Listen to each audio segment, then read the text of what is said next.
Hello friends, आज हम capacitor के बारे में जानेंगे।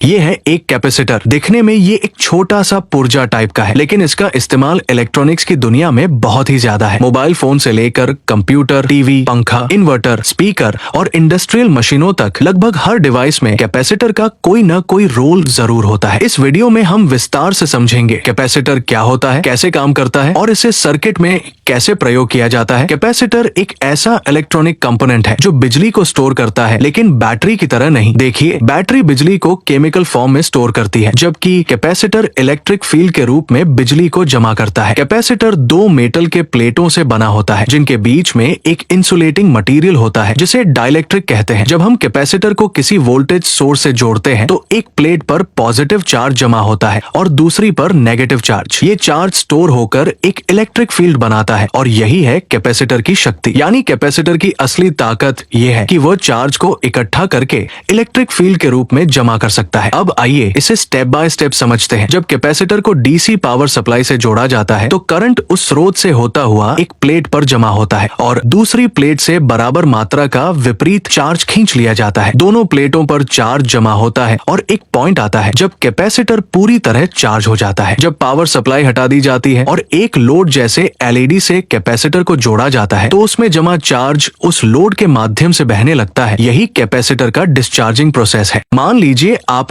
एक कैपेसिटर को एक बैटरी से जोड़ा और वो चार्ज हो गया। अब आपने बैटरी हटा दी और उस कैपेसिटर से एक छोटा एलईडी बल्ब जोड़ दिया। जैसे ही आप एलईडी लगाते हैं, कैपेसिटर के अंदर जो बिजली जमा है वो एलईडी के जरिए बाहर निकलती है। कुछ पल के लिए एलईडी जलती है, फिर धीमे धीमे बुझ जाती है। यही होता है डिस्चार्ज प्रोसेस। कैपेसिटर की क्षमता को कैपेसिटेंस कहते हैं। इसका मेजरमेंट फैराड में होता है, जिसे कैपिटल एफ से दर्शाया जाता है। कैपेसिटेंस इस बात पर निर्भर करता है कि प्लेट का आकार कितना बड़ा है, उनके बीच की दूरी कितनी है और बीच का डाइलेक्ट्रिक मटेरियल कौन सा है। कैपेसिटेंस बराबर epsilon Guna divided by D होता है, जहां एप्सिलॉन डाइलेक्ट्रिक की परमिएबिलिटी है, ए प्लेट का एरिया है और डी प्लेटों के बीच की दूरी होती है। अब बात करते हैं कैपेसिटर के मेन टाइप्स के बारे में। सिरेमिक कैपेसिटर छोटा, हल्का, हाई फ्रीक्वेंसी के लिए यूज होता है। इलेक्ट्रोलाइटिक कैपेसिटर ये हाई वैल्यू पावर सर्किट में यूज होता है। फिल्म कैपेसिटर ये स्थिर और लंबे समय तक चलता है। सुपर कैपेसिटर इसमें बहुत ज्यादा कैपेसिटेंस होती है। जब किसी कैपेसिटर को डीसी वोल्टेज से जोड़ा जाता है तो वो शुरू में करंट को बहने देता है, लेकिन जैसे जैसे वो चार्ज होता है वो करंट को रोकने लगता है। एक बार पूरा चार्ज हो जाने के बाद डीसी करंट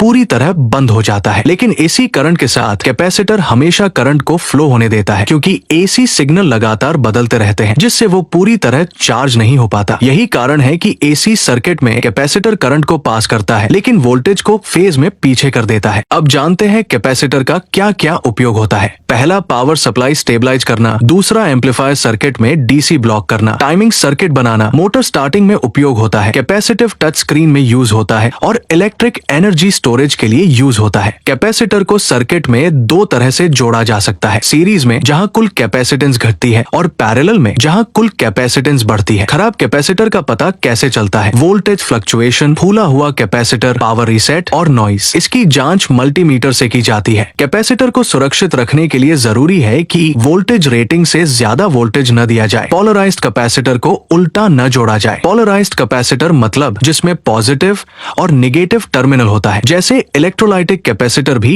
एक पोलराइज्ड कैपेसिटर ही है। बैटरी और कैपेसिटर में अंतर यह है कि कैपेसिटर बिजली को इलेक्ट्रिक फील्ड में स्टोर करता है, जबकि बैटरी केमिकल के रूप में। कैपेसिटर तेजी से चार्ज और तेजी से डिस्चार्ज होता है। उसकी साइकिल लाइफ लाखों में होती है, लेकिन उसकी स्टोरेज कैपेसिटी बैटरी से कम होती है। कैपेसिटर पर कैपेसिटेंस और वोल्टेज रेटिंग लिखी होती है, जैसे 100 माइक्रोफैराड 25 वोल्ट। कुछ में कोडिंग नंबर होता है, जैसे 104 बराबर 100 नैनोफैराड। कैपेसिटर का सिद्धांत पहली बार 1745 में पीटर मॉन्शेम्ब्रोक ने लेदेन जार के रूप में दिया था। आज के समय में सुपर कैपेसिटर, माइक्रो कैपेसिटर और ऑप्टिकल कैपेसिटर तक डेवलप्ड हो चुके हैं। तो अब आपने जाना कि कैपेसिटर एक ऐसा इलेक्ट्रॉनिक कंपोनेंट है जो एनर्जी स्टोर करता है, एसी डीसी को कंट्रोल करता है, सिग्नल को पास या ब्लॉक कर सकता है, टाइमिंग और स्टेबिलिटी बनाए रखता है। इलेक्ट्रॉनिक सर्किट डिजाइन में कैपेसिटर को बिना समझे आगे बढ़ना संभव ही नहीं।